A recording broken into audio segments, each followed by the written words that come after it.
Bismillahirrahmanirrahim. Assalamualaikum warahmatullahi wabarakatuh. Baik, kali ini pada pertemuan hari ini kita akan belajar tentang teks laporan hasil observasi yang kemudian kita akan menyebutnya dengan LHO, laporan hasil observasi. Menurut kalian kira-kira apa ya teks laporan hasil observasi itu? Oke, pada pertemuan kali ini kita perhatikan terlebih dahulu tentang peta konsep yang akan kita pelajari. Yang pertama, pengertian teks LHO. Kemudian yang kedua, ciri-ciri, tujuan dan fungsi teks LHO. Kemudian struktur teks LHO dan terakhir, kaidah kebahasaan teks LHO. Dan saya ucapkan selamat belajar. Pada kesempatan kali ini kita belajar bersama di mana saja. Semoga kita semua selalu sehat dan awali semuanya dengan basmalah. Bismillahirrahmanirrahim. Baik, kita mulai belajar.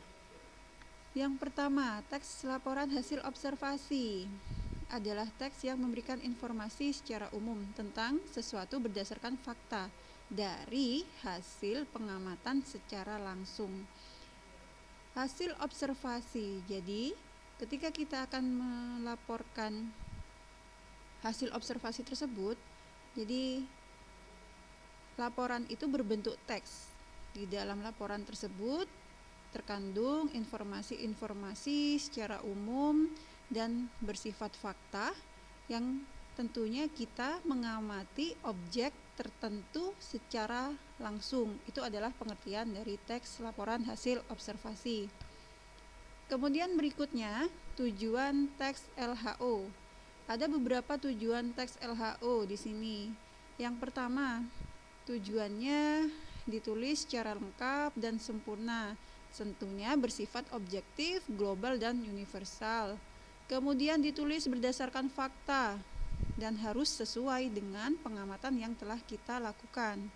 Berikutnya, informasi teks merupakan hasil penelitian terkini dan sudah terbukti kebenarannya. Berarti real, tidak bersifat fiktif. Kemudian, saling berkaitan dengan hubungan berjenjang antara kelas dan subkelas yang terdapat di dalamnya. Dan objek yang kita bicarakan atau dibahas adalah objek tunggal. Jadi ada satu objek yang kita amati dalam observasi. Kemudian berikutnya, fungsi teks LHO. Ada beberapa fungsi di sini. Yang pertama sebagai bahan penelitian, kemudian yang kedua sebagai sumber yang dapat dipercaya.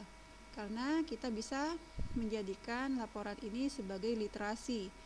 Kemudian sebagai laporan tugas dan kegiatan pengamatan. Berikutnya sebagai dokumentasi, kemudian sebagai ilmu pengetahuan, dan terakhir menjelaskan dasar penyusunan kebijaksanaan, keputusan, dan atau pemecahan masalah dalam pengamatan. Baik, yang saya jelaskan tadi itu adalah fungsi teks LHO. Kemudian berikutnya adalah struktur teks LHO.